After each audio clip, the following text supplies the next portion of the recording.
Olá pessoal, tudo bem? Estamos de volta aqui dando sequência no conteúdo de EBITDA e EBIT e agora nós vamos fazer os exercícios da parte 1, que são exercícios mais básicos só sobre a elaboração ou cálculo aí do EBITDA. Bom, nós pegamos aqui como exemplo a demonstração de resultado da Arezzo, né, uma companhia de capital aberto, e nós vamos tentar ilustrar aqui como calcular o EBITDA a partir da demonstração de resultado da companhia. Então, o primeiro passo, nós captamos aqui a demonstração de resultado 2013 e 2014. No topo, a receita líquida.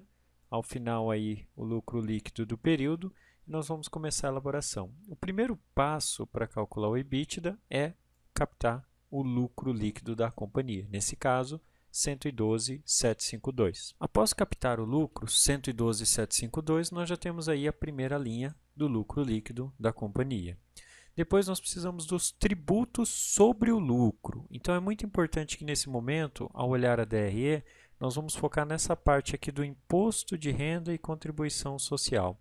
Nesse caso, a empresa tem o imposto de renda e a contribuição social em duas linhas diferentes. Então nós vamos somá-los.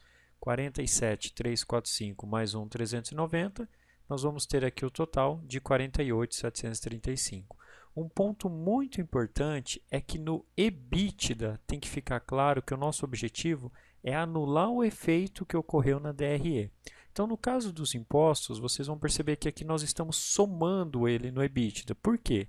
Porque lá na DRE esse imposto ele foi negativo, ou seja, ele diminuiu o lucro da empresa de 161 para 112. Então, como lá na DRE foi negativo, aqui no EBIT nós vamos fazer exatamente o contrário. Nós vamos somá-lo para anular o efeito do imposto.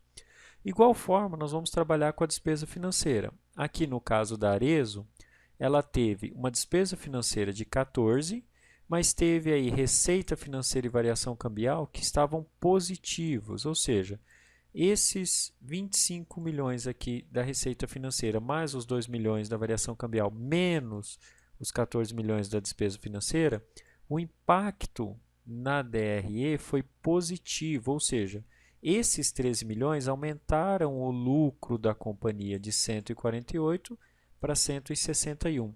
Então, se aqui na DRE essa parte financeira aumentou o lucro da empresa, então, lá no EBITDA, o que eu vou fazer é exatamente o contrário. Eu vou fazer negativo. Então, negativo 13.417, que é exatamente esse efeito líquido da parte financeira. Com isso, eu já tenho informações para calcular o EBIT, que deu 148.070. A margem EBIT nada mais é do que o EBIT de 148.070 dividido pela receita líquida que nós temos aqui na DRE. Vamos voltar?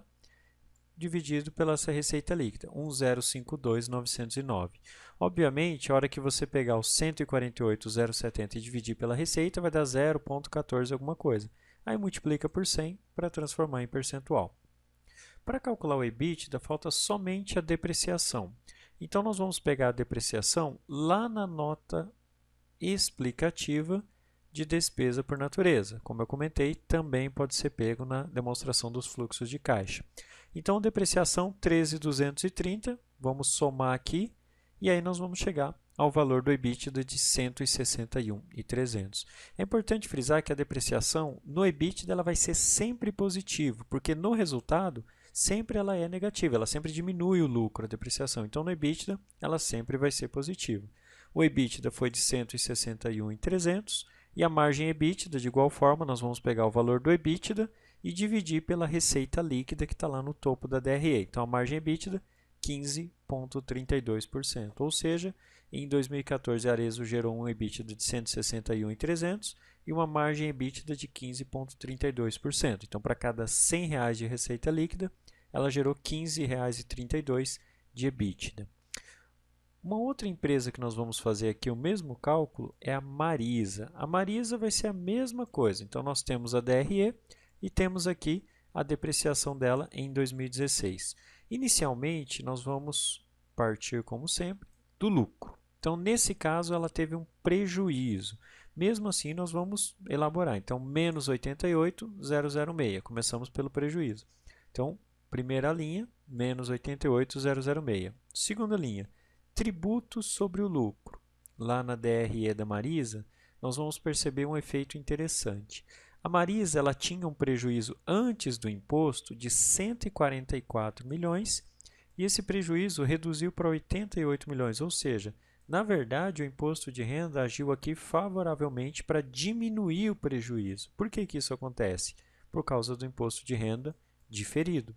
Então, se nós repararmos aqui, nós vamos ter um valor positivo, que é o imposto de renda diferido, e um valor negativo, que é o imposto de renda corrente. A diferença entre os dois é 56.909 positivo.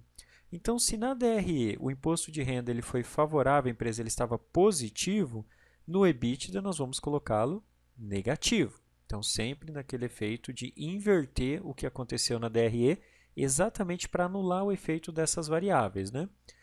Parte financeira, despesa financeira, lá na DRE, ela está negativa, menos 154 milhões. Então, veja, o lucro era de 9, virou um prejuízo, por quê? Despesa financeira foi alta. Então, se aqui na DRE foi negativo, lá no EBITDA vai ser positivo. Então, o nosso EBITDA, para calcular o nosso EBITDA aqui, a despesa financeira positiva. Então, sempre vai ser esse efeito, para anular o efeito do imposto, da parte financeira e da depreciação. Agora, com a despesa financeira, nós já conseguimos calcular o EBIT, que nesse período foi de 9.355. Se você prestar bem atenção, na verdade o EBIT ele já está calculado na própria DRE. O EBIT ele é o resultado antes da receita e despesa financeira. Isso aqui já é o EBIT. Tecnicamente, essa linha, quando foi incluída na Lei 11.638, lá em 2007, já era exatamente para atender essa separação.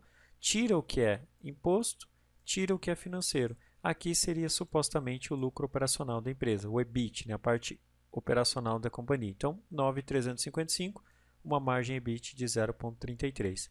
A depreciação, o exercício já trouxe aqui para a gente, 171.380, e como eu disse já anteriormente, sempre ela vai somar. Moral da história, EBITDA da Marisa em 2016, 180.735, uma margem de 6,34%. Então, mesmo ela tendo prejuízo no ano, ela conseguiu gerar um caixa operacional, que mostra que a operação ainda está gerando caixa, apesar dela incorrer em prejuízo. Bom, essa primeira etapa dos exercícios foram mais sobre como elaborar, como calcular o EBITDA, e depois nós vamos ter um exercício da parte 2, que fica no próximo vídeo, que é mais sobre como interpretar o EBITDA ou o raciocínio por trás da análise do EBITDA, ok? Acompanhe no próximo vídeo, um grande abraço e até mais!